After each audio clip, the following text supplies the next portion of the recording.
Monday mornings come again.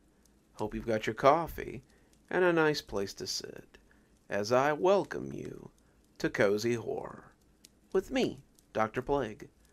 The rain sounds like it's just about to start up, but the fire's warm, and I'll always have a nice place for you to sit and listen to great stories by great writers. Going with what seems to be the general theme of the week, our first Cozy Horror this week is going to be about none other than scouts in the woods. For those of you who caught my live stream, you'll know we've definitely got some themage going on here, but that's okay. I know how much you guys like scout stories. We're going to start it off with a story by Meen-Classic-7759 about some scouts in the woods that meet something they weren't quite prepared for and lose someone they really weren't quite prepared to lose.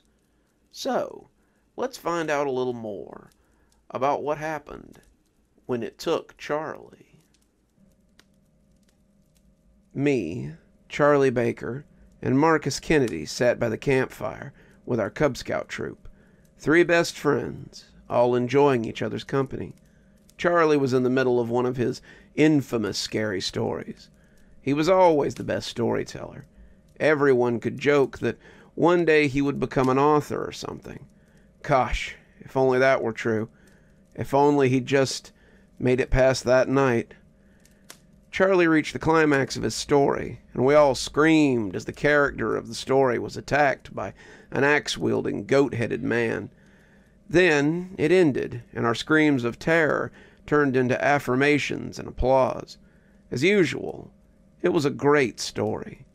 The others started to tell their scary stories. Marcus told a story about a hook-handed man nailing people to the front door.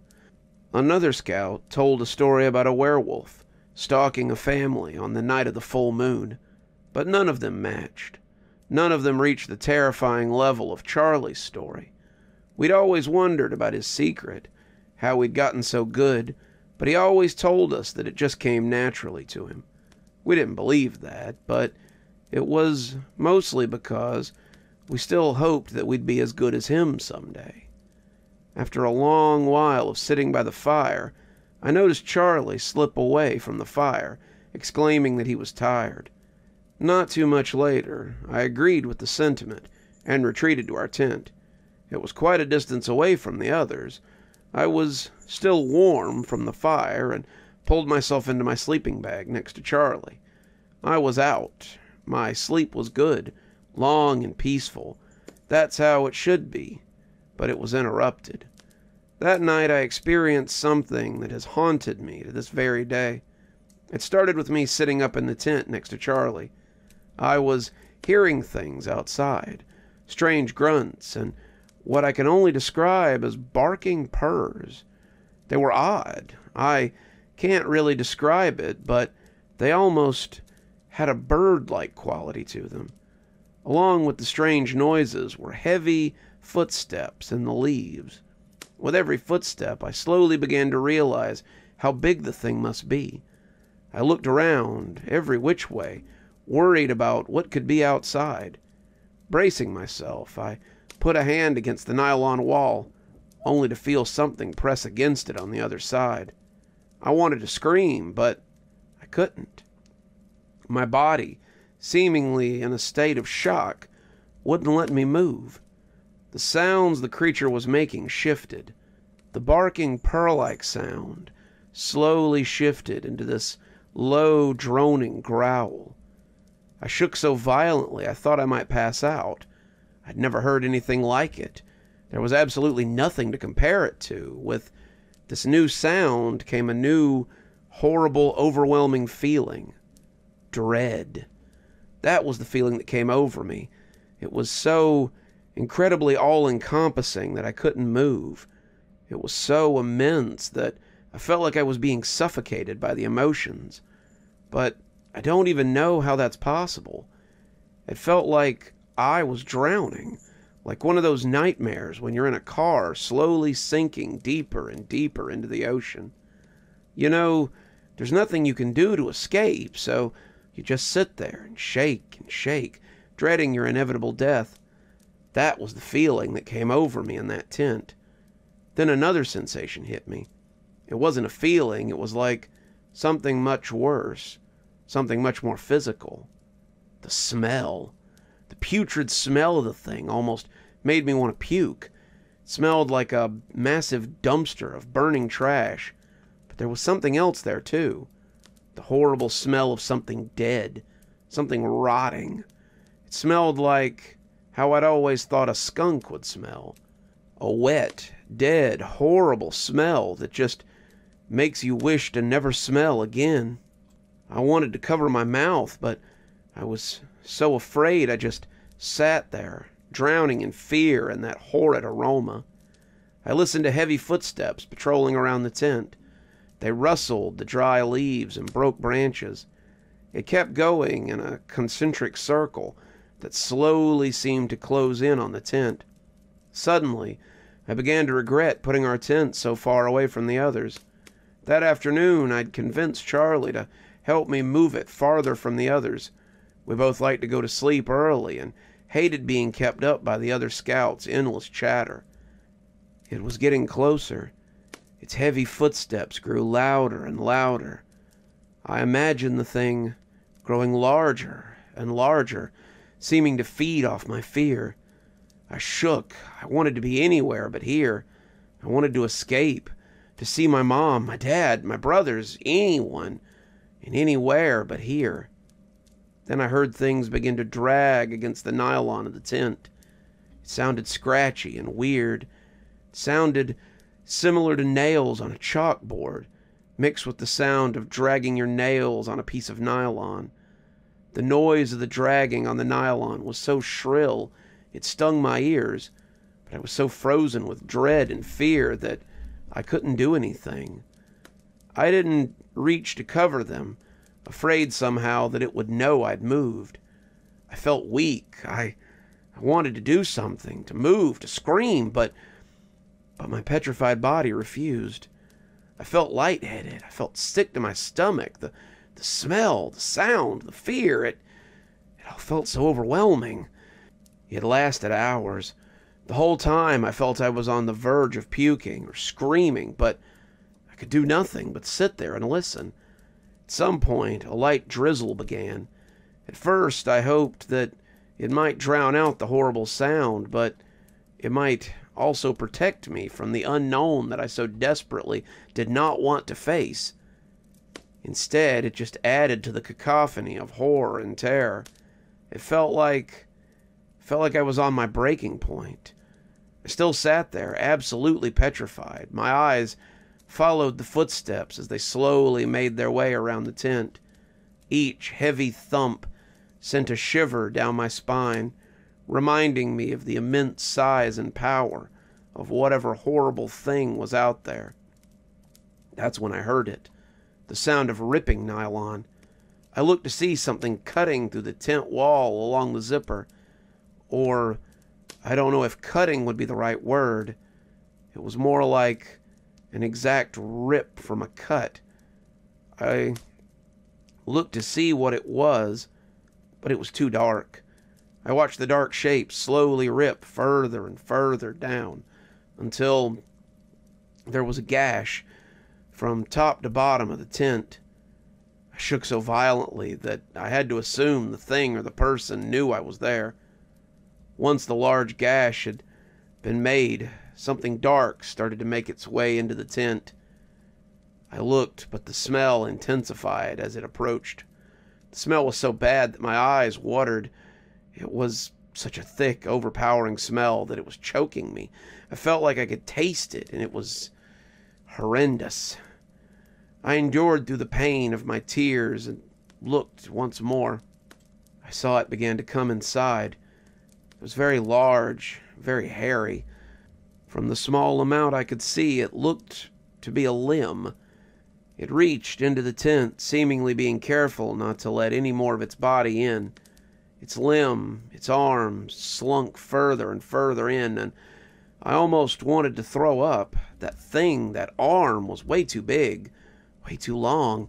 It could reach from the door to me without even putting its shoulder into the tent. It felt so uncanny, so wrong. It looked like something you might see in a night terror. But the worst part was it was real. It seemed to reach around the tent, seemingly trying to find what was inside. When its arm bumped against my backpack, it grabbed hold of it with what seemed to be freakishly long fingers before slowly and eerily dragging the bag out of the tent. My fear didn't die, but gradually lessened, knowing that it was only here for that. The thing just wanted my bag. As it slowly lifted the backpack, it struggled. The large bag hardly fit through the hole. Little pieces and parts of it kept getting caught as the thing tried to yank it through. The still, omnipresent droning call was interrupted by a growl, followed by a loud rip. The bag disappeared through the now significantly larger hole. The hole flapped open and closed in the light breeze, and I could make out the massive dark shape of the creature. I looked away, horrified at the size of the thing. Silence for a split second. I listened to the thing as it rustled around with the bag, letting out slight grunts that sounded frustrated. It fiddled with the bag for an amount of time I can't determine, before it let out one especially loud grunt and a loud ripping sound, then a clatter of contents as my bag fell to the ground. I recognized all the different sounds, the thunk of my water bottle, the thump of my clothes, the crash of my utensils, the clinking crunch of a bag of chips. It fiddled around with the objects. Crack! The sound of it shattering something made me jump internally. I was still so scared of this thing. Up to this point, it hadn't actually shown any aggression. It had seemingly just been curious. But the mere thought of it breaking something changed that idea. I prayed in my head that this thing would go away. I just wanted to go back to sleep. I didn't care if it took my things or whatever. As long as it didn't hurt me, I didn't care. I listened to the shrill noise of a plastic bag of chips being torn apart. Heavy snuffling followed, and I could vaguely hear the crunching of the thing eating a chip. It ate all the other chips as slowly as it had eaten the first. It seemed to be enjoying them, taking its time with each individual delicacy. Once it was done, I felt through the ground its weight shift back towards the tent. My heart started thundering like it was a marathon runner. That temporary relief had been destroyed in a mere instant. The horrible call began to come again, and all the fear returned in full, overwhelming force. Unable to move still, I watched helplessly as the arm forced its way back through the hole. I felt its long, wet fingers briefly brush against my sleeping bag. They were so long. They reminded me of gnarled branches or the long legs of some spider thing. The fingers seemed to examine the bag for a second before pulling it. My life flashed before my eyes. Me, a 10-year-old boy, had to consider that I might be about to die, that something that shouldn't exist was about to drag me out and kill me. I shifted slightly, petrified, imagining it pulling me out and eating me whole. It let go of my bag. I closed my eyes in relief, praying it would just leave. But the arm slowly drifted to the other sleeping bag.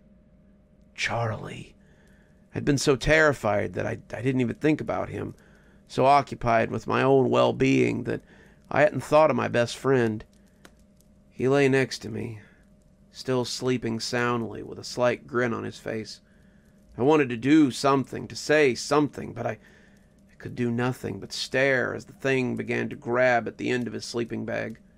Charlie didn't shake, didn't move, didn't even react. Time seemed to freeze as its hand glided to the end of his bag. It seemed to caress the bag for a moment before it gave a big yank. I felt his weight shift about within the confines of the tent. I can't explain, though Charlie seemed to satisfy it better. It got a tight grip on the bag and began pulling him out of the tent. It was prolonged, and He was slowly pulled out 1 inch at a time. His eyes opened wide, and without moving his head, he looked towards the hand. His face became flat with terror, but like me, he was frozen in fear as it slowly pulled him outside. His fear only seemed to grow when the end of the sleeping bag disappeared beyond the rip of the tent. Gradually, more and more were pulled out. I shook as one of my best friends disappeared through a hole in the tent wall. Just before he finally disappeared, his eyes met mine. They were terrified and seemed to plead for help, for someone to save him from this horrible fate. But there was no one. Once he was completely gone, I heard shuffling and fabric ripping as the sleeping bag was shredded. I imagined some giant with long fingernails clawing away at the helpless sleeping bag, trying to get at my friend. Then the ripping sound stopped, and I heard the slight thump through the pitter-patter of rain. Then the sleeping bag was thrown into the puddle with a splash, sounding much lighter now. It was then I realized that it had ripped him out of the bag and was now taking him away. I heard heavy footsteps growing fainter and fainter before fading away entirely. Once the footsteps couldn't be heard, the sound stopped. The horrible droning sound had finally stopped. Sobs and cries escaped my mouth, which quickly turned to agonized screams. I cried out words. I can't tell you what I said. I was in such a panic that it was just a word salad of pure panic thoughts. I think I may have said monster or Charlie, but I can't be sure. I heard the yelps and screams of the other scouts in reaction to my own. I shook in the corner of my tent as I heard my leader make his way over. I heard the thunk of his boots until they stopped. He hadn't reached my tent yet, so I couldn't comprehend when he'd stopped walking. Then he gasped. The thunking turned to a slam as he sprinted the rest of the way over and peeked inside the tent, calling our names. He saw me alone and shaking, too traumatized to even speak, besides a single phrase. Charlie. It took Charlie. I like that story. I really wish I had more guest stories about, scouts in the woods. But the more I look, the more it appears this is one of the few I have in my library. That's okay, though. Your old pal Dr. Plague has a lot more scout stories in his own library, and a lot more to come. Our next story involves not Boy Scouts, but maybe some scouts of a different sort. Some scouts at a camp out at a summer camp discover the reason for the low prices on their camp admission. So let's hear a story about the Sleepwalkers of Camp Moonsong. All I wanted when I was a kid was to go to summer camp. Every summer, I would beg my parents to send me, but they always said the same thing. It's too expensive, or it's too far away, or we can't afford to drive out there when you get homesick. I know, summer camps have fallen out of popularity these days, but they were just about the coolest thing to a kid in the early 90s. Every show had a summer camp episode. There were movies with summer camps. There were even music videos on MTV about summer camps, for God's sake. I felt like I was missing out on a big part of my childhood experience by not being allowed to go, but every year I was forced to sit at home and wish. So when Mom told me that she had found a summer camp for me when I was 11, I was ecstatic. Camp Moonsong was an all-girls camp about an hour from our house, and the fee for 60 days' stay was surprisingly low. Low enough to make Mom suspicious that it was some sort of front for a sweatshop or something, and she read over the paperwork very carefully with my dad. I remember just hovering outside the kitchen as they went over it, Dad not showing her level of dedication, as he held paperwork in one hand and smoked with the other.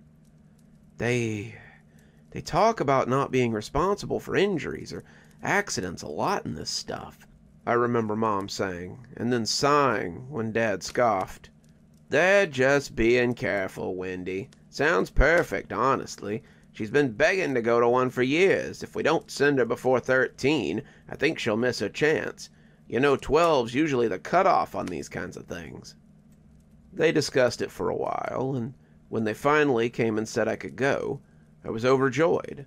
I had my bags packed before the last week of school was even out, and on the second day of summer vacation, my mom and dad drove me to the camp for drop-off. It was beautiful, one of those camps like you see on TV. It was in the middle of the woods with a bunch of little cabins next to a lake, and I could see a boathouse, hiking trails, archery courses, and all kinds of things that I was chomping at the bit to go try. We met the head counselor at the main cabin, a smiling blonde lady named Gladys. And after some hugs and some last-minute checks of my stuff, my parents headed out, and I was shown to the Sparrow cabin, where I would be staying for the next 60 days. That is where I met Lauren, Sandy, Heather, and Claire, the girls who would be my cabin mates. Sandy and Heather were 12, and this was their first time at Moonsong, but not at sleepaway camp. Lauren was 10, and she had never been to camp either, so this was a first for both of us. Claire, however, had been coming here for about 3 years, and she was the only one of us who didn't look excited. She was trying to put on a brave face, clearly not wanting to spook us, but her mood was kind of off. Claire was also our cabin captain, so when the loudspeaker came on, welcoming us and telling us to meet at the pavilion for orientation, she led the way. The pavilion turned out to be a small amphitheater, a stone stage with rows of concrete seats leading up and out of it. We took a seat at the section near the stage, all of us chatting animatedly, except for Claire, as the other cabins assembled. Each cabin had 5 girls. There were 6 cabins in all: sparrow, magpie, grouse, dove, hawk, and crow.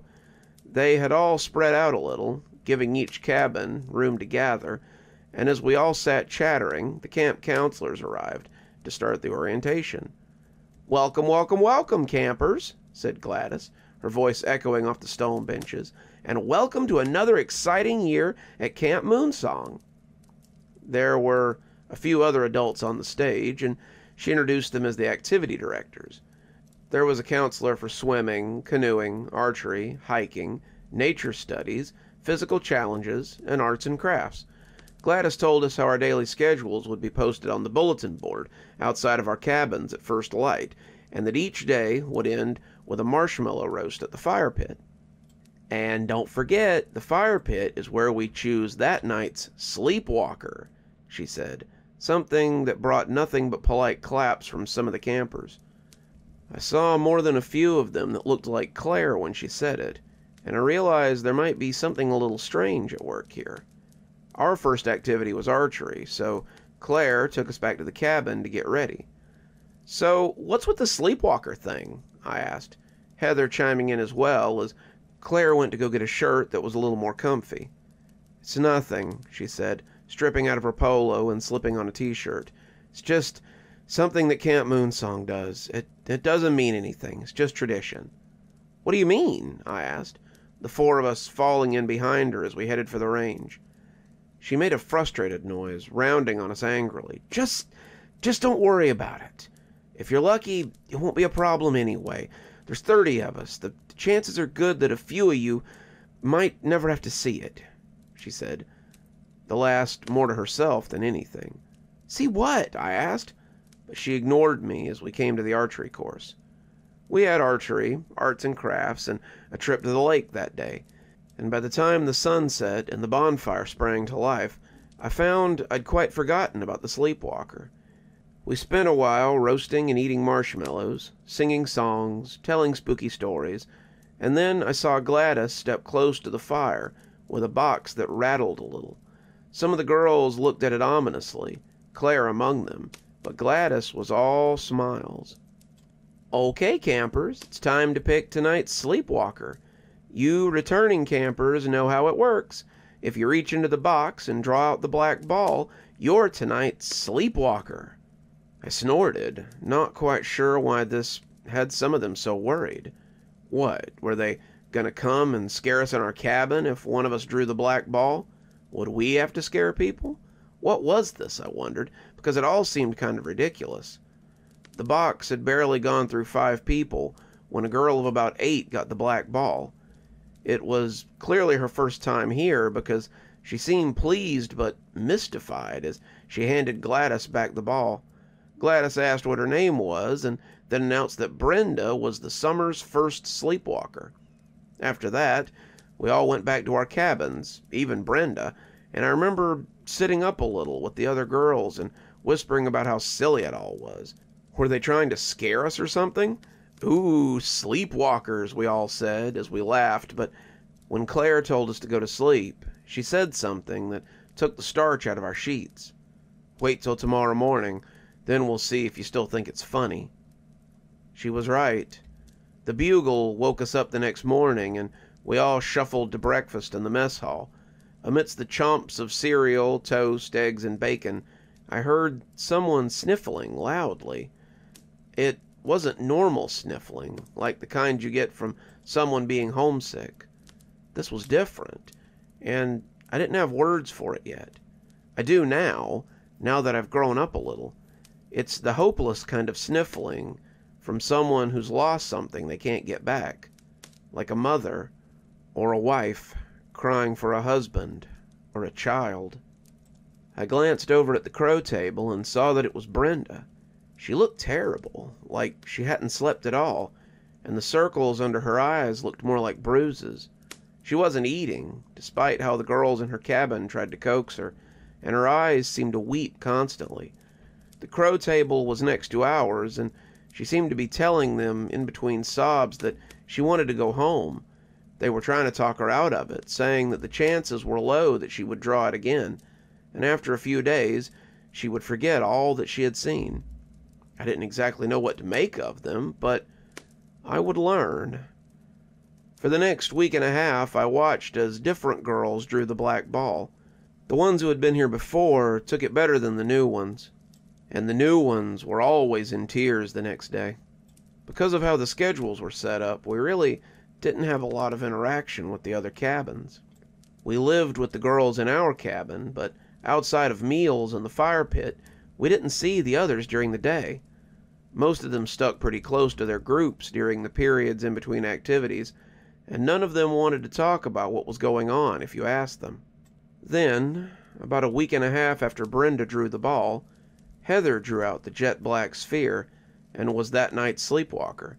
I remember the look on her face when she drew it out, the look of uncertainty and fear, and Gladys named her the sleepwalker of the night. She went back to the sparrow cabin, seeming unsure of what to expect, and as we got ready for bed, we all watched her a little apprehensively. "So," Heather asked, "what happens now? Do I start walking or something? Do they come and get me in the night?" "Maybe they're going to make you disappear," Lauren said, and we all laughed nervously. "Just go to sleep," Claire said, and it shut us all up as we looked at her. "It won't happen till then." She slid under her blankets and slid a pillow over her head. So we all settled in, turning the lamp off and nestling down for sleep. Heather was soon snoring, as was Lauren, and I yawned as I drifted off as well. I guessed if something was going to happen, then it would happen. Before I knew it, I was dreaming about swimming and friendship bracelets and all the other things I was going to do tomorrow. I woke up in the middle of the night, filled with a need to pee worse than anything I'd ever felt. I was coming back from the latrines, almost back in bed, when I glanced at Heather and saw something that stopped me in my tracks. Heather's mouth was open in a silent "oh" of a scream. Her hands were bunched up in the covers, and she was writhing slowly on the sheets of her small bed.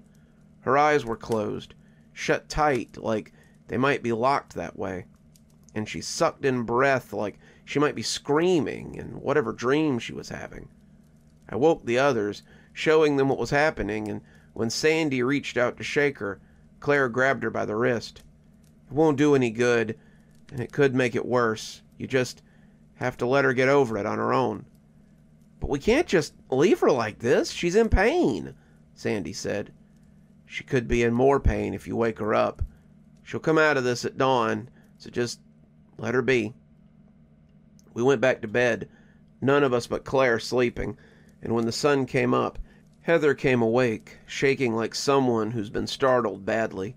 She looked around like something might be after her, like this might all be a dream too, and when we came to comfort her, she began to sob. Her eyes had the same dark circles that I'd seen on the other girls, and she walked to chow when the bugle sounded like a zombie.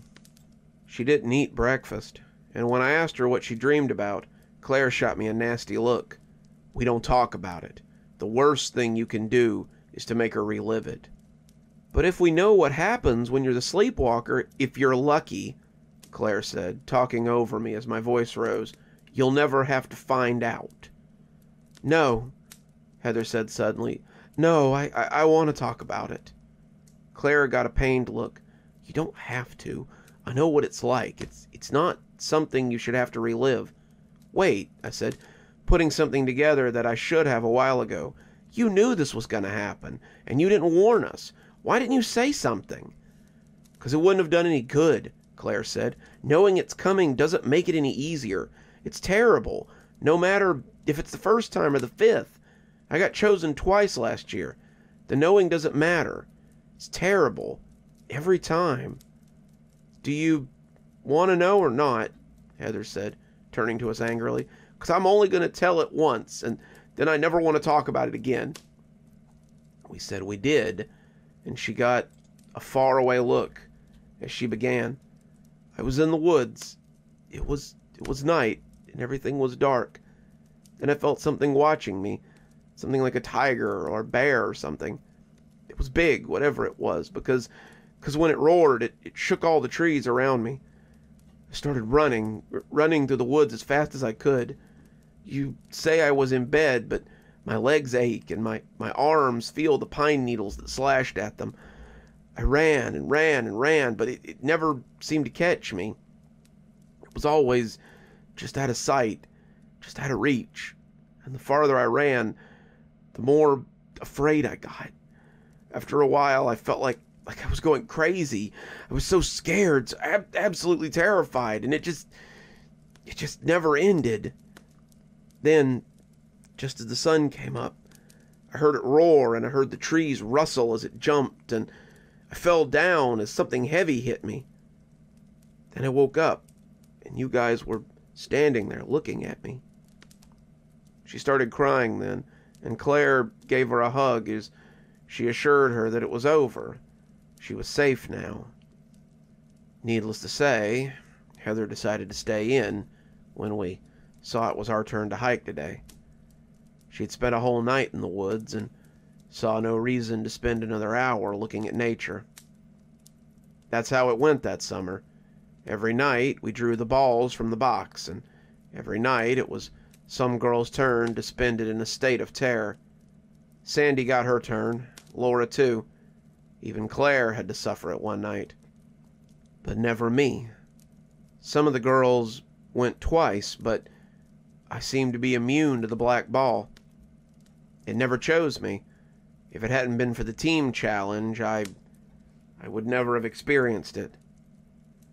Team challenge was Gladys's idea, and she was clearly proud of it. It was the last week of camp, and I'd almost thought I would get away without having to be the sleepwalker. We were gathered for the morning meeting after breakfast, and all of us assembled in the amphitheater. Gladys stood up there, smiling like she had a big surprise for us. And I suppose she was right. "Good morning, morning, campers. This week I have something special planned. Today we start the team challenges. 2 cabins will face each other in 3 events: archery, canoe races, and obstacle course. The winner will be immune to sleepwalking for that night. The losing cabin, however, will all have to be the sleepwalkers that night." No one cheered, but we all knew the stakes. The way it shook out was for 3 days the cabins would compete. On the 4th day, one of them would get the bye, and the other 2 would face off. On the 5th day, the last 2 would go head-to-head for the crown of best cabin. Saturday would be color war, and then pickup. Claire took us aside and told us we had to win this. Everyone in the cabin's been the sleepwalker at least once. Well, almost all of us, she said, looking at me jealously. I didn't feel good about it. Quite the contrary, I felt terrible. Heather had been the sleepwalker twice, Sandy too, and I hadn't been picked once. I didn't want to either. I'd watched them go through it, and it looked miserable. As it happens, though, I had one of the best times on the obstacle course, and I was one of the better campers on the archery range. I felt we had a good chance of winning this thing, and the girls agreed as we started making a game plan. The Sparrows beat the Crows on Tuesday, and when we got the bye on Thursday, we were hopeful that we could win this thing, and the incentive was on full display. The losing team showed up to breakfast with bags under their eyes, shaking noticeably as they refused to eat. Whatever was going on, it was even worse in a group, and we were prepared to win against the Hawks and take the whole contest. We had them at archery, but they smoked us at the canoe race. We were certain that we could whip them at the obstacle course, but that's when disaster struck. As Claire came across the final leg of the course, having gone last so I could go first and give us a strong start, she slipped and fell off the beam, the race going to our opponents. The Hawks won, and we would be the sleepwalkers that night. We fought it, trying to stay up as late as we could, trying to stay up all night, but we were just so tired. By 11, we were all dozing. By midnight, we lost the fight. I remember blinking owlishly as I watched Claire drifting off fitfully. When I opened my eyes, I was in the forest. We were all in the forest, looking around as we awoke into some kind of strange shared dream. I was just trying to orient myself when I heard the roar that Heather had described, and it galvanized me in a way that nothing ever had. It was like a bear's roar mixed with something feline and something much deeper. I imagined it was a Tyrannosaurus Rex, the scream of some extinct creature come back to life, and I started running. They were with me in the beginning, all of us neck and neck as we fled into the woods. It was always behind us, stomping through the trees like it was as tall as a redwood. It crashed, it rumbled, and as we ran for our lives, it menaced us from the darkness. Heather was the first to fall. I looked back, meaning to help her, but the darkness swirled up and took her. Her tear-streaked, terrified face was there one moment, and suddenly she was swallowed up by the gloom. Laura fell next, stumbling as she looked back at Heather, and I didn't look back to see what gobbled her up. I kept running, kept showing my heels, and when Sandy fell too, I didn't even notice right away. I was in a state of panic, something I would later call a heightened terror response when I went to college to study psychology. It was similar to the response prey animals have when they're fleeing for their lives, a kind of thing that gets them eaten by pack hunters when another one pops up on the side while they're focused on the threat behind them. I ran and ran and ran, my legs pumping and my heart racing. I didn't know when Claire fell, or even if she did, but I felt the branches that reached out to slow me down and the rocks that battered my bare feet. I felt every mile that I ran, and I felt every horrifying stumble as I nearly lost my balance. I kept running for my life, and when the sun came up at long last, I didn't stop. I heard it spring, heard it come up from behind me like a tidal wave, but if it hit me, I didn't know about it. I came awake like I meant to fight off an attacker, and the other girls were around me, looking as bad, if not worse. We lost the color war. All of us were too tired to focus. Mom commented on the bruises under my eyes when she came to pick me up, but I just hugged her and said how glad I was to see her. I never spoke about that summer, not until I wrote my senior thesis on the difference between irrational and rational fear in adolescence. I didn't think I would ever visit those memories again, not till today. I've been working as a psychiatrist since I graduated, helping kids get over their trauma and trying to find them some relief.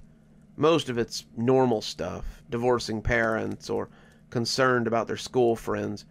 We talk about monsters in closets or stories that won't go away when they close their eyes. Typical little kid stuff, but sometimes I help them tell parents about someone who's doing something they shouldn't, so that person can go somewhere where they can't hurt them again. Those are the good days, the days I feel like I've made a difference. When the girl started telling me about the dreams, the ones she had after her mother said they had enrolled her in camp again, I felt myself beginning to hyperventilate. She described dreams of something big chasing her through the woods at night, about dreams that only come when she was at camp, and only when she was the sleepwalker. I didn't even feel it at first when the pen snapped in my hand, and when the girl said, her voice panicked, that I was bleeding, I looked down to see that my hand had the jagged end of a pen buried in it. I told her mother that she might want to find another summer camp this year, not voicing what I actually believed, so I didn't sound crazy. The mother seemed concerned. "But Jenny loves Camp Moonsong. She's gone every year since she was 9. I strongly recommended that she find her daughter another camp, and the two left mollified with a prescription refill. I had never imagined the place was still open, never in my wildest dreams. I sat in my office, trying to control the shakes as my hand throbbed like an infected tooth. I'm afraid to go to sleep tonight, something I haven't been afraid of since that first week of camp. I'm afraid I might wake up in the woods again, fleeing the thing that chases the sleepwalkers." Halfway there, but don't worry, we've got more great stories coming right up. Let's hear a story about the favorite activities of Scouts, which is spooky storytelling, while we listen to a tale about the last camping trip. It was just supposed to be a typical camping trip with my scout troop. My friends and I were so excited, Davey, Kevin, and I. We always look forward to these camping trips, and the yearly autumn campout was one of the best. We took a bus to Grayson Falls, a huge state park with so many lakes to swim in, trails to hike, and several caves to explore. All the local scout troops would be there, 10 in all, and we would meet in Starfall campgrounds for the jamboree. There would be canoe races and s'mores and, of course, the annual scary story contest. All 3 of us had been crafting our stories since the last jamboree, and this year we were ready to take that prize. As the bus pulled up to the campsite, we all spilled out of it excitedly. We were the first to arrive, the others getting there tomorrow, but Scoutmaster Larry had wanted us to get there early so we could get the best spots. As I stood in the center of the campground, watching the other scouts mill about, going about their preparations and such, I couldn't help but soak in the sounds and smells of the surrounding forest. Grayson State Park had always been my favorite place to camp, and it was chiefly because it exuded this energy of safety and adventure. It was a maintained park, the park rangers keeping the animals in check and the forest peeled back from the areas where hikers and campers stayed. Even so, it wasn't too hard to imagine a wolf or a bear watching you from the tree line, just waiting to pounce on you unexpectedly. It wasn't too far-fetched to think that something mysterious or unknown could be lurking in those woods as well. We set up our tent a little further back than the others. Scoutmaster Larry had given us a set area where we could pitch our tents, and we had set our own tents at the edge of this. We wanted to feel like real scouts, like trailblazers, and I imagined us like old-timey explorers as Kevin and I set up our tents. Davy had disappeared, and I assumed he was getting water or firewood or something. No sooner had I set up my tent, though, than Davy hissed at us from the woods. "Nice campsite, but follow me if you girls want to do some real camping." He motioned us into the woods. But Scoutmaster Larry said," Kevin stammered. "Who cares what Scoutmaster Larry said? Do you want to camp or what?" We looked at each other. I did feel pulled by adventure, and Kevin, despite being kind of a wet blanket, seemed to feel it too. We nodded, and Davy set out his plan. We would leave our tents here as decoys, since they were already set up, and move off into the woods. Davy knew of a place where we could set up his tent, and we could do some actual camping for the night, away from the adults and the other scouts.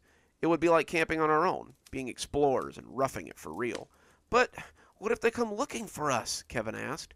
Davy just waved his hand at the question. We'll go back to eat, and then after dinner we'll head back to the site. We'll wake up before anyone else gets good and stirring tomorrow, and be back in the camp before anyone notices.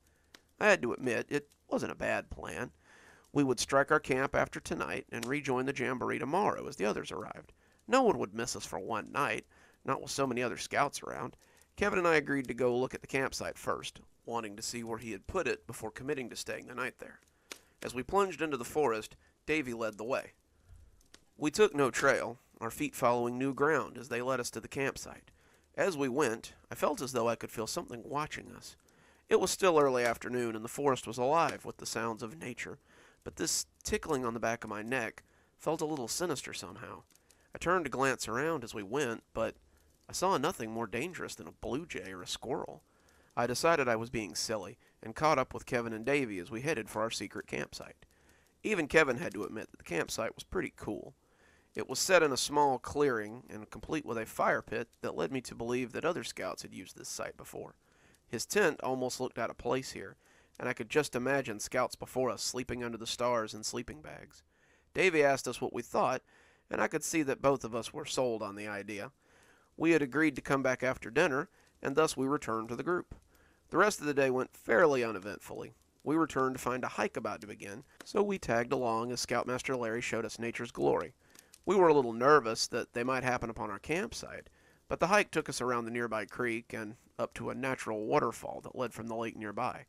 As we returned, Scoutmaster Larry had our dinner cooking on a small fire near the counselor's tent.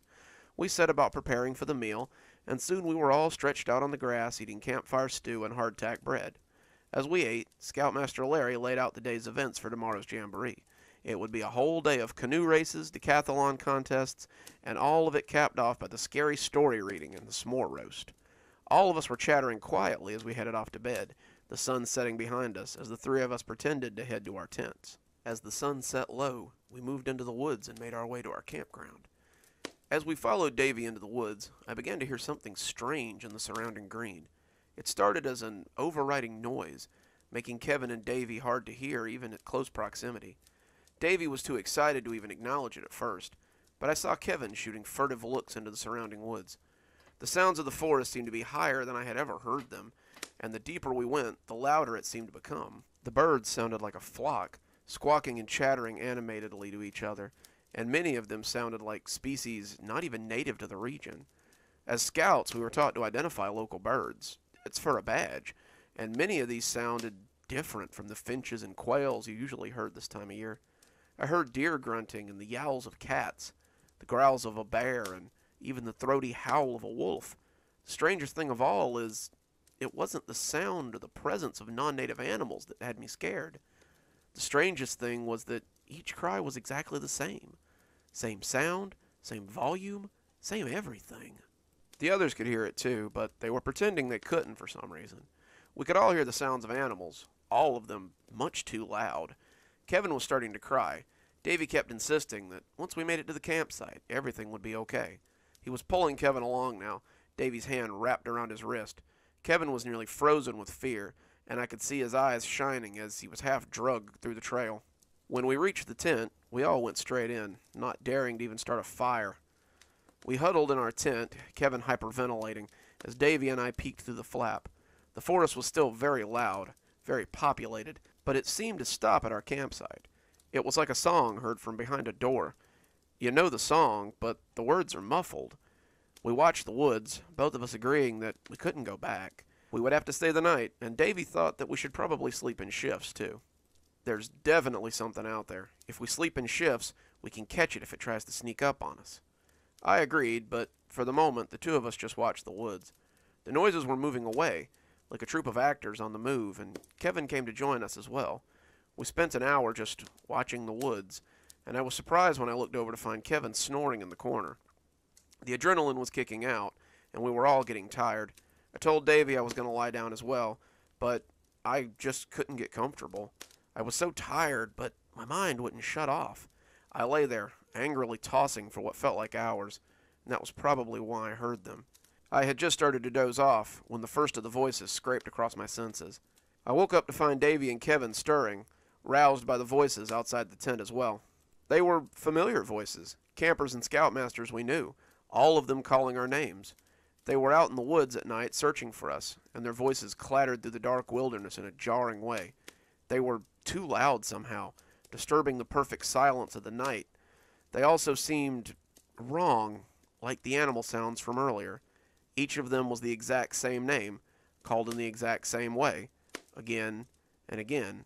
Davy opened the tent, looking out into the darkness for a flashlight. The forest was still dark, the crickets and the night birds alarmingly silent. The quiet of the night was disturbed only by the yelling searchers, and the sounds of their voices were making my skin crawl. Kevin seemed shaken as the voices grew closer and closer. Maybe we should just go to them, guys. They're going to be mad if they find us out here. We should just say we were out here using the bathroom or something. His voice shook as he said it, and I could tell he was getting ready to bolt. Kevin was the type who feared getting in trouble more than silly things like possible death. Davy turned away from the flap to look at him. Are you crazy? If we stay right where we are, they'll never find us. Kevin didn't seem so sure, though. As we stood at the tent flap, watching the woods and listening to the voices, Kevin made a sound like a wounded cat and made a break for the woods. He shoved past us and went running into the brush, yelling that he was sorry for making them look for him. We heard him apologize up until his yells were suddenly cut off.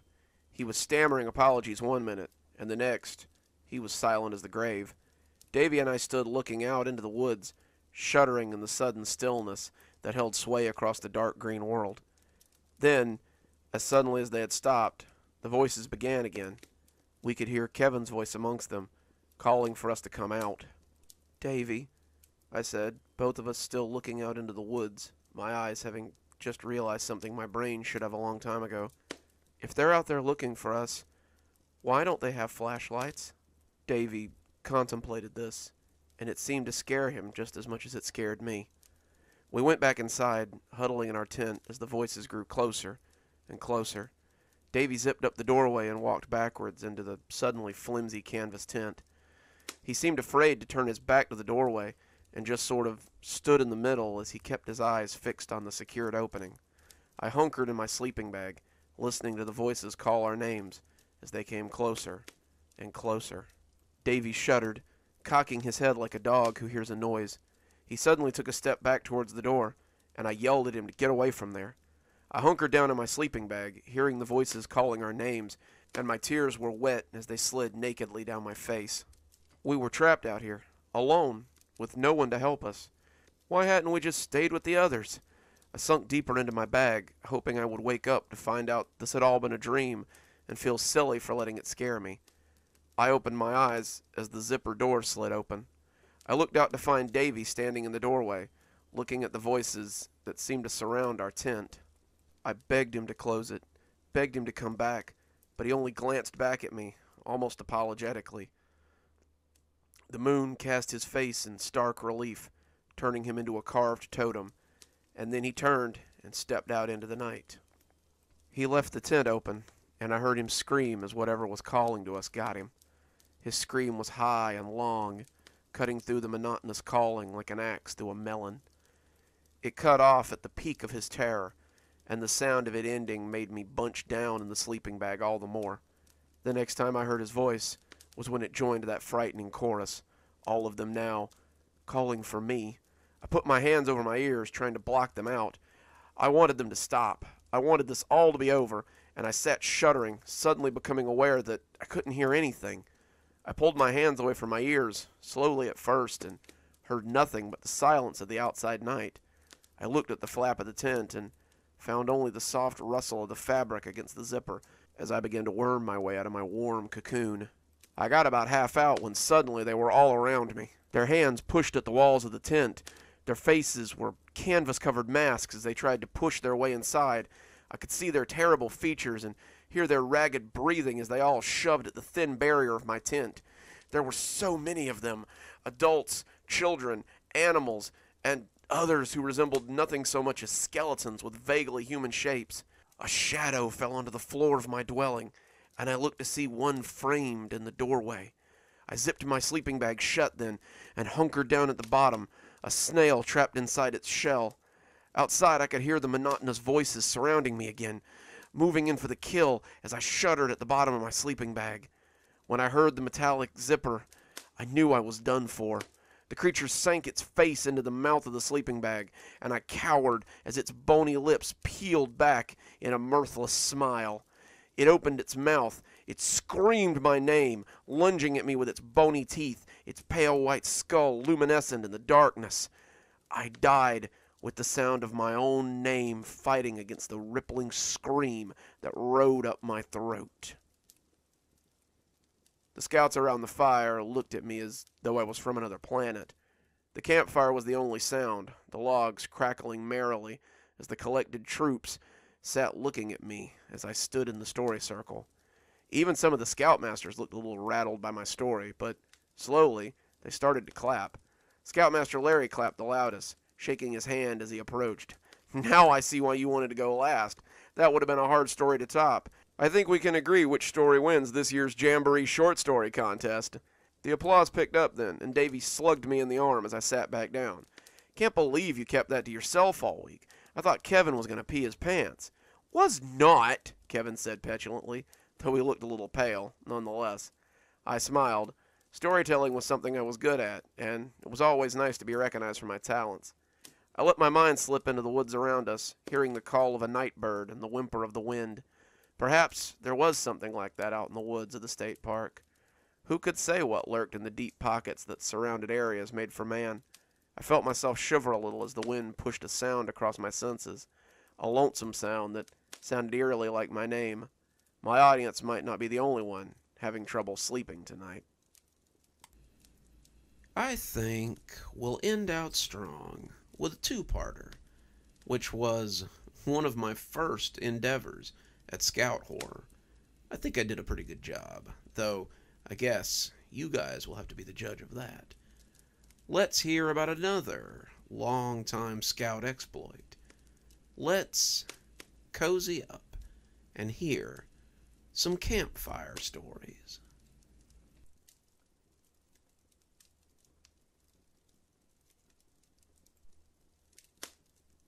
It was a night just like this. 6 campers were out with their scoutmaster on an overnight camping trip. They were just settling in after a long day of hiking when suddenly they heard it, a wailing coming from the forest that chilled them to the bone. They had all heard of the Woods Witch. Everyone around here had heard of the Woods Witch. They all knew how she lured all those children into the forest so long ago. They all knew about the search party that had heard screams echoing through the woods that night as they searched in vain for their lost kids. And, of course, they all knew about how they found Chimney Cave full of bones and half-eaten bodies of the missing children she'd taken. They also knew how the townspeople buried her alive after setting fire to her den inside that cursed cave. They didn't believe the legends about the Woods Witch, how she still haunted the woods and killed anyone foolish enough to stay there after dark. They unwisely went to sleep, huddled down in their sleeping bags, and tried to ignore the eerie moaning that came echoing from the woods. Then they heard it. Deep in the night, the wailing getting closer and closer to their campsite. The scouts couldn't sleep. They huddled in their sleeping bags as the wailing grew closer and closer. They heard the trees shake and the leaves crackle as the wailing came closer and closer. They added their fearful cries to the wailing as it grew closer and closer until finally, boo! We all jumped, but none of us jumped higher than Reggie. Bobby, grinning like an idiot as he stood at the edge of the firelight, pointed and laughed at the wet spot on the front of Reggie's shorts. His cretinous little friends joined in, but I just sighed and shook my head. Every day with this bunch, I swear. Look, guys, Wedgie had a little accident. Bobby cawed laughter as his other two meathead friends laughed along with him. Mark and Kyle weren't much higher in the brains department than Bobby, but they knew enough to laugh when he laughed. Otherwise, they might find themselves at the end of a beating. I looked at Reggie and sighed. How did a kid like Reggie get roped into the Boy Scouts? I had been with the Scouts for about 3 years now, and I think if my dad hadn't been so serious about me staying, I would have left after the first week. I know it doesn't seem like much, kiddo, but if you just climb the ranks, maybe even stay until middle school, it'll look good on a college transcript one day. You gotta think about those extracurriculars while you're young, he said with all the weight of a man handing down a cosmic truth. Yeah, thanks, Dad. After 3 years of being in a 4-man scout troop with Bobby Terry and his idiot friends, all I had to show for it was some knot-tying knowledge and the ability to identify poison oak. The last 3 years had also been filled with Bobby and his friends trying to tease and bully me, and me ignoring them until they stopped, only to start up again a little while later. The scoutmasters we had tried to hold our attention, but the three of them were more intent on making everyone else's life a living hell than learning about knots or birds or whatever. In a way, it had been a blessing when Reggie joined. Reggie was this overweight kid with glasses and a fear of everything. He had transferred into my troop about a month ago. Reggie and his mom had just moved into town, and even though he'd been in the Scouts before, he seemed pretty pathetic at most everything. The only thing he seemed to excel at, and even I felt a little bad about thinking it, was being a big fat target for Bobby and his friends. I felt sorry for him, of course, as he sat there in his chocolate-stained uniform and in his discolored shorts that had been peed in one too many times. Still, it was also kind of nice to get a break from Bobby and his constant need to torment someone. Since Reggie had come along, I had been all but invisible to their kind, and I kind of liked it. Scoutmaster Mike, our designated grown-up for this trip, sighed and glared at Bobby. Bobby Terry, if you don't calm down, I'm going to call your father and tell him to come pick you up. Is that what you want? Bobby stopped laughing. Bobby's father was the only thing that seemed to take the wind out of his sails. Mr. Terry was a beefy car mechanic with no neck and big scarred hands that always made me think he beat the cars into submission before fixing them. He always showed up to get Bobby at the end of meetings in his ratty old blue Ford, wearing his faded blue jumpsuit with Terry stitched on it and a slim cigar poking out of his mouth. He always growled around that cigar to tell Bobby to get the hell in the truck, I'm missing my dinner. It had been unanimously decided, my dad once told me, that Bobby's dad didn't have to chaperone scout outings, and this seemed to be just fine with Mr. Terry. Reggie sniffed and stood up sheepishly. Mr. Mike, I think I need to change my pants. Scoutmaster Mike blew out a long, horsey breath. Go ahead, Reggie. The rest of you go get ready for bed. We have a long hike to Chimney Cave tomorrow, and I don't want to hear about anybody being tired tomorrow morning. Lights out in 20. And with that, he set about getting the campsite ready for bedtime, as we shuffled into the big 6-man tent we'd all be sharing. It wouldn't do any good to argue with Scoutmaster Mike. He wasn't an ideal scoutmaster, and arguing usually just got you a locked tent flap as he sat in his tent and ignored you. Of course, he wasn't supposed to lock his tent, but my dad told me that Mr. Mike had this weird fear of bugs crawling into his tent at night, so we always ensured his tent was secured with a lock from the inside. I flopped down onto my sleeping bag as Mark, Kyle, and Bobby arranged their bags close enough that they could see what Bobby had brought. I took out my lamp and a copy of Lord of the Rings as I settled in for a little reading before bed. Reggie came into the tent a few minutes later, wearing a pair of pajama bottoms with cartoon characters on them. He smelled slightly of urine, and when he pitched his bag towards the other end of the tent, I was silently glad. The other 3 boys were gathered around Bobby's sleeping bag, ignoring Reggie for once. Bobby had taken some of his father's dirty magazines, and now that their tired game of pick on the fat boy had ended, They were content to ogle the glossy pictures. Reggie crawled into his sleeping bag, looking for all the world like a giant green caterpillar. I went back to my book, losing myself in Tolkien's world of elves and orcs and magic rings. When it became apparent that Scoutmaster Mike wasn't going to yell at us to turn the lights off, and no one was going to opt for an early bedtime, I rolled over and went to sleep. The following day, Scoutmaster Mike didn't come out for breakfast. We banged on his tent and tried to get his attention, but he wouldn't come out. The cooler with the food was in his tent, so we started getting restless after a breakfast of granola bars, water, and trail mix. We were supposed to go on our hike to Howling Cave today, and as the morning crept closer to midday, we all began to get pissy as small children are wont to do. Finally, Bobby shouted that he'd just cut the tent open and see what was taking Scoutmaster Mike so long. After he failed to find his pocket knife, though, the threat stopped being so threatening. I, for one, was pretty glad he had lost it. Nothing in these woods frightened me as much as Bobby Terry with a knife. Finally, at around 10:30, Bobby announced that we should all just pack up and go to Howling Cave ourselves. "Without Mr. Mike?" Reggie asked, a stutter creeping into his voice. "Oh, no, Wedgie. I guess you're right. We can't go without him. Gee, maybe we'll just roll his tent along behind us so he can sleep and chaperone us. Guess without him, stupid. It's not like all of us haven't been there before." This was technically true. When we were first-year scouts, we had all camped here.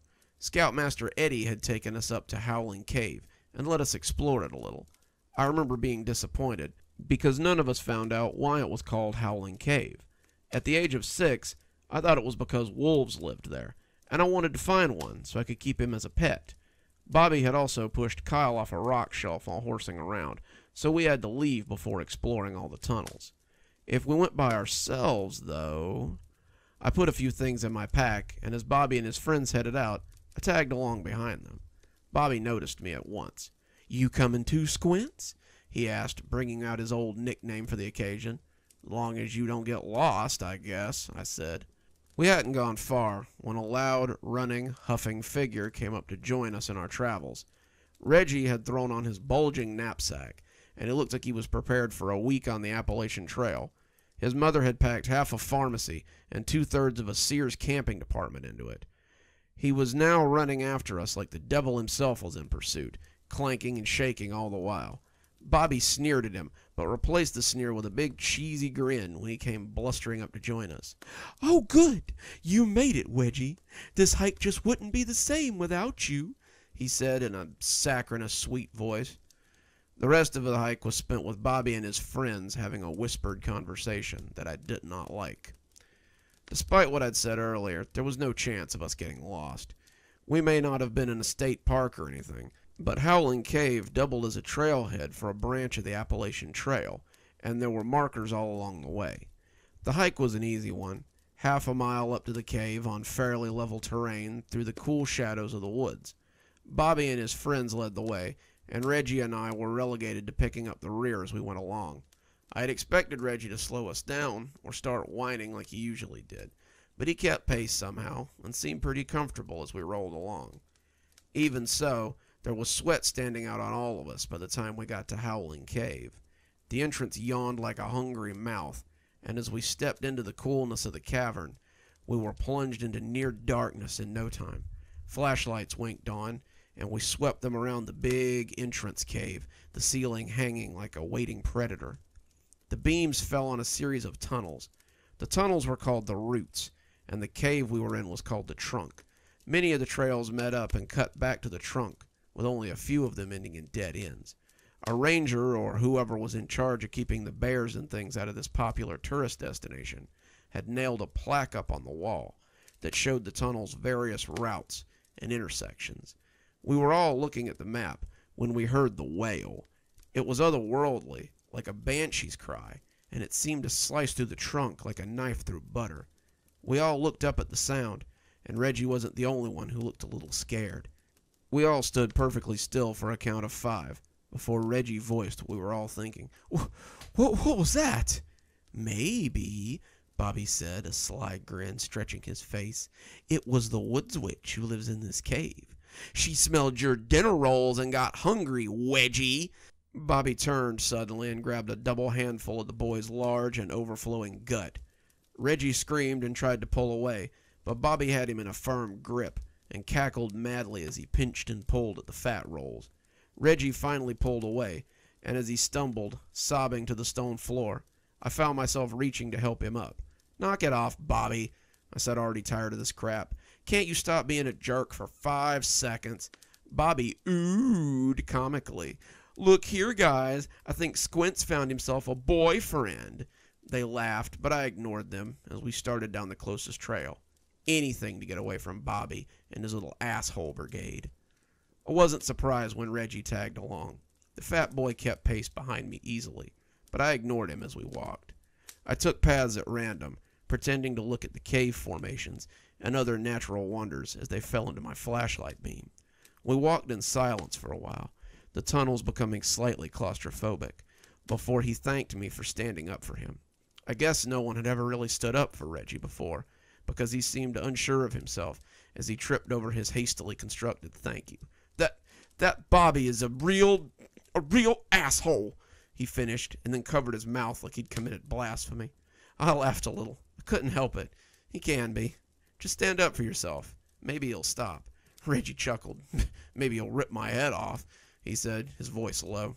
We came to a fork in the path, and Reggie looked sheepishly at me. I have to pee. Will you wait for me?" he asked. I nodded, and he went down the left-hand path a ways until I couldn't see him anymore. As I stood there waiting, that stupid noise howled through the cave again, and it spiked every hair on the back of my neck. What the hell is that? I thought to myself. Far from being scared, it made me curious. Caves don't naturally scream, woods witches are not. So while I was sure the howling was how the cave had got its name, I found myself wondering how it made the noise that gave it such an ominous title. I was still wondering when suddenly and unexpectedly a tall humanoid shape lumbered from the darkness ahead and screamed at me. A beam of light lit its face, some 5 feet in the air, and I stumbled and fell backwards onto the stone floor. I scrambled back on my hands and butt and felt my palms open up as the creature walked towards me. It let out another ear-splitting howl as it towered over me, and I sat on the stone floor. All I could think to do was turn my flashlight on it and see what was going to kill me before it devoured me, my beam shaking a little as it revealed them. That's when the creature started laughing, and I realized that it was just Bobby sitting on Mark's shoulders. I got up, spitting curses as the two boys separated, flustered and thoroughly upset. I was getting ready to give them a piece of my mind when a new scream split the air. It wasn't the usual deep-throated howl of the cave, and it certainly wasn't the cry of some animal. Instead, it was a child's scream, and in it was held all the fear and hopelessness of a child's life before he comes to learn that the real monsters are the ones that walk on 2 legs. It was Reggie's scream, and without thinking, the 3 of us began to run towards it. We found Reggie sitting on the cave floor in much the same way I had been a minute ago. He was crab-walking backwards, his sneakers making little rubbery scuffing noises on the ground as he tried to climb the far wall. As I ran up, I caught a whiff of a weird smell that wafted around the small chamber, some metallic odor that became known to us when we finally came up to where Reggie was. Kyle's body hung limply from the cave wall. Someone had cut his throat for him, and then opened his stomach down to the groin and let his entrails fall out like long ropes. Someone had pushed him against the wall. The red drag marks as he'd slumped proved that, and his clothes were soaked with red, sticky blood. The 3 of us took a few steps away from the body, and then did what any boy our age would do, given the circumstances. We ran. I won't break in for long. I know you're all looking forward to hearing part 2. So, let's get right on into it with Campfire Stories, part 2.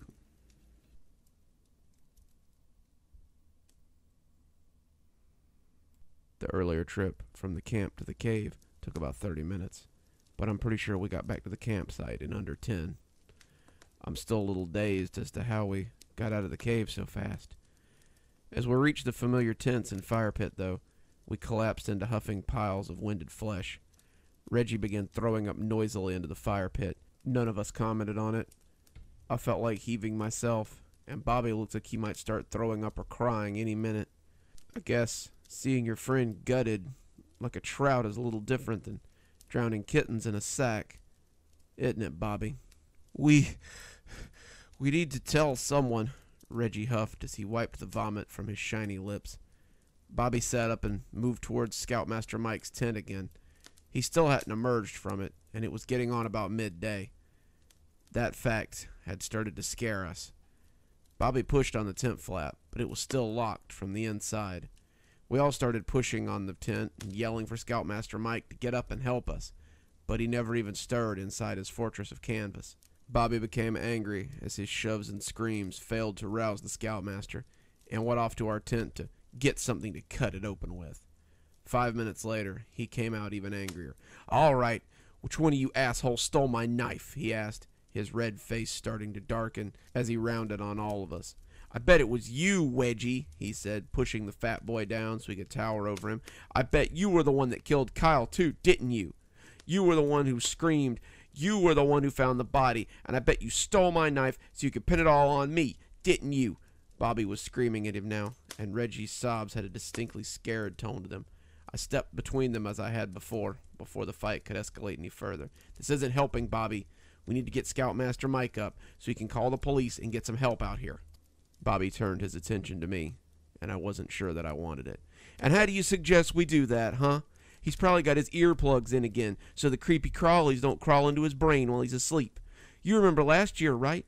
He slept through the whole jamboree because he got drunk the night before and put the plugs in." I did.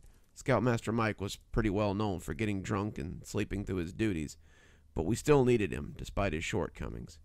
We tried to cut the canvas with our scout knives, but it was a slow process. While Bobby had brought his father's old buck knife, probably a piece of steel sharp enough to shave with, our scout knives were dull little things that barely fit the arts and crafts we did.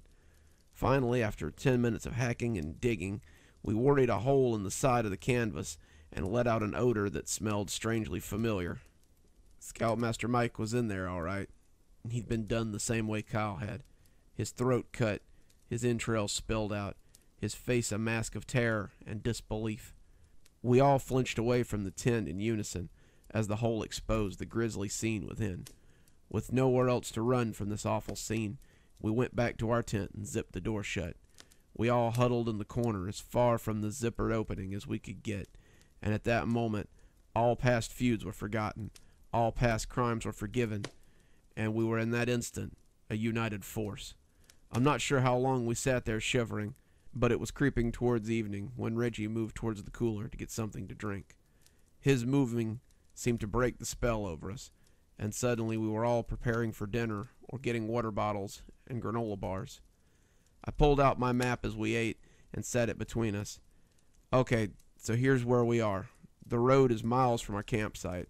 The cave is a half a mile back that way, and there's a ranger station half a mile past it that's at the Appalachian Trail marker. Someone should go to the road and see if they can flag down a car, while someone else goes to the ranger station to see if they can get help. The others will stay here at the campsite, so we have a safe place to come back to. Whoever stays here should stoke the fire and be on the lookout for whoever's doing this." 2 kids against a murder? That sounds like a death sentence to me," said Bobby. "Have you got a better idea?" I asked, and he shook his head grudgingly and said he didn't. We should go check Mr. Mike's tent," Reggie said, his voice becoming a little less sure as we all turned to look at him. I mean, he has that old bag phone. He has the keys to the truck, so we might, I don't know, he might have something that can help us." "It's not a bad idea," I conceded, decided to make my first stop, the abattoir of Scoutmaster Mike.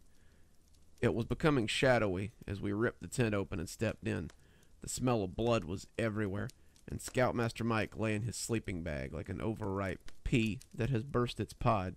We tried our best to ignore him as we went about taking his stuff, but it's hard to ignore a dead body that's less than 5 feet from you. Flies had gotten into our hole we had made earlier, and they were crawling along him like tiny mourners at his gaping neck and chest wound. If Scoutmaster Mike believed in hell, I could assume that this was it for him, his body flush with crawling insects, while he lay powerless to stop them. We opted to take his things out into the fresh air of the campsite. Scoutmaster Mike had an odd assortment of gear: a compass, a fire starter, a Swiss Army knife, which Bobby took, a flask of something alcoholic that was half empty, a cooler that was equal parts lunch meat, deli cheese, and beer, some rope, a faded magazine called Bazoons with a busty topless girl on the cover, his car keys, a hunting knife, and the bag phone, though, were nowhere to be found. Had the killer taken them so we couldn't call for help? Why kill Scoutmaster Mike and not kill us immediately? As we sat in the dying light of day, the howling started again. It was loud and mournful, cutting across our nerves like a knife. In our current state, it was enough to leave us shaking and unsure. It stopped after a few minutes, but a low grumble of it could be heard afterwards if you listened hard enough.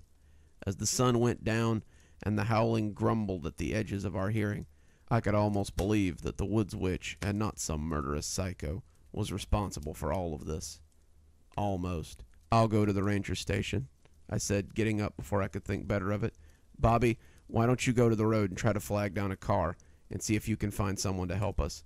Mark, Reggie, you guys can stay here at camp and keep the fire stoked. I should be back in 2 hours tops with help. Sound like a plan?"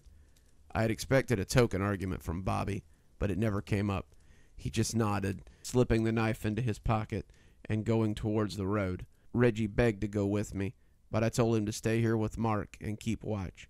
He didn't fight me on it, but he slumped off dejectively to sit on a log by the fire. With a nod to Mark, I set off for the ranger station. Like I said before, the trail to the cave is clear enough for a blind man to follow, but I didn't want to get anywhere close to that cave if I could help it. I took the trail until I could see the heading for the cave and then broke off into the woods. I was trying to link up with another trail that went to the ranger station, but I must have gotten turned around because I found myself back at my original entry point after several minutes of scrambling through the woods. That's when I heard the howling again. I don't know if it was proximity to the cave or what, but for just a few seconds, I don't remember being able to hear much besides the wailing that cut through the quiet night. It drove me to my knees as its pitch became higher, and as I glanced around, it seemed like that wail was coming from the trees itself. Thunder rumbled overhead, and it lit up the night for a momentary burst in time. I found my feet as the howling ebbed a little, and realized that it wasn't the howling moving the trees, but the wind. A storm seemed to be brewing, and as I tried to find my bearings in the deepening dark, another fork of lightning split the sky. The flash was bright enough to illuminate a figure not 5 feet away from me. I added my screams to the howling, as the hunched and twisted creature was once again hidden by the tangle of forest. In the ebb of the howling, I could hear it creeping noisily towards me. As the lightning pealed again, I got a brief glance of a steely blade in its hunched hands, and I trembled. It had a knife, the knife it had likely used to kill Kyle and Scoutmaster Mike. And if I didn't get out of here, it was going to kill me too. That's when I ran. Turned tail and ran, and when I hit the trail I had left behind, I kept right on running, losing myself in the woods. I have no idea how far I ran, limbs whipping my face and branches cutting my legs, but it was well and truly dark by the time I found the stream. I crashed into it like a herd of buffalo, and my feet snagged on a rock as I stepped in. I fell, tumbling over in the cold water of the shallow stream, and cut my forehead on a jagged bit of rock. I came up sputtering, hand going to my forehead to staunch the blood, and as the lightning flashed again, I saw something in the water. A neat little package was submerged in the sluggish current of the stream. It was wrapped in fabric of some kind, and I realized that it was a pair of scout shorts as I unwrapped it. They smelled awful, but the river had washed them somewhat and left them soggy. Inside the shorts, however, was the Motorola bag phone Scoutmaster Mike had brought, and the keys to his truck. Both had been drenched by the river, but the keys had been banged around and bent up. I doubt they would even fit the ignition of the truck ever again. I stared at the things for a second, puzzled as to why someone would do this, when I realized the shorts were too big to belong to anyone but Reggie. Why steal Reggie's shorts for this? That's when I heard someone screaming close to the river, and I realized how close to our campsite I was. I could see the shadowed hulk of our tents, and though the camp should have stood out like a beacon with its roaring fire, The flames had guttered, and the camp was bathed in shadow. A drop of rain hit my forehead as I stepped into camp, and a lightning flash lit up another body sitting next to the fire. In a brief spark of light, I was certain it would be Reggie, his protruding guts opened and overflowing. As I came up beside the dying fire, though, I could see that it was Mark.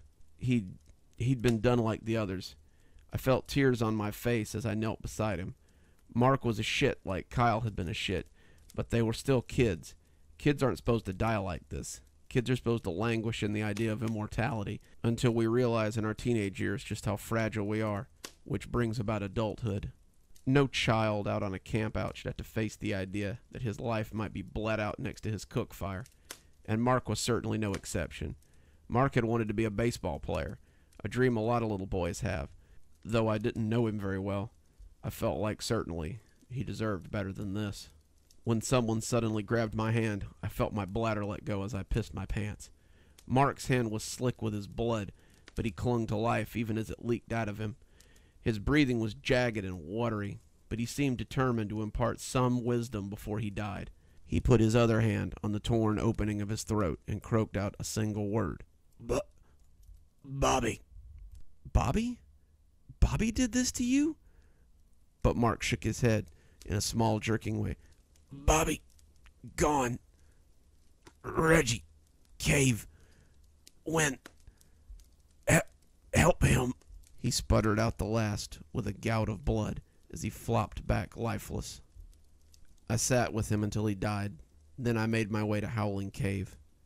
I didn't want to go to Howling Cave. It was the last place I wanted to go. But if the murderer had Reggie or Bobby, I felt like I needed to help them. That's what you do when someone's in trouble, after all. I didn't feel like a little kid anymore. I didn't feel like I sometimes did when I pretended to be a superhero or some other things for a game. I felt like the kids in those adventure books I read. I felt like I had to do the last thing I wanted to do, and if it meant the monster was to be killed, then it was me that had to go do it. The rain fell on me in sheets as I got close to the cave's mouth. The wind picked up, and as the trees shook and danced, the howling scream cut across the forest in a high, crystalline note. I wondered as I went in if there was a woods witch waiting for me in there, some boogeyman that I could blame all of this on instead of some hardened psychopath with a taste for murder. I doubted it, but I almost hoped for a witch as I came to the mouth of the cave. Kids in stories tend to fare pretty well against witches in the end. It was pitch black inside, but I had a flashlight. My beam found an easy trail to follow almost immediately. Someone had left bloody sneaker prints on the cave floor, and I could only hope that it wasn't on purpose. I crept along through the tunnels. As I went, I began to see signs of a fire up ahead. All of a sudden, the howling raced across me again, and I covered my ears to block it out. It was louder than I'd ever heard it, an otherworldly wail that made me want to fall down and cry. I moved towards the fire, always towards the fire, and it led me to a small chamber near the very back of the cavern. A placard on the wall declared that this was the witch's hovel. I suspect that it had been set up after the legend got popular. There was a cauldron, some shelves along with some old books, a cane broom, and... Bobby! My flashlight found the back of the scout shirt as I moved closer. Someone had leaned Bobby Terry against the corner like a naughty child. There was a standing pool of red around him, and I didn't even need to flip him over to know that he was long gone. He was on his knees, face pressed against the stone. I saw my hand reaching out to turn him around, and I pulled it back before I could have another murder etched into my mind forever.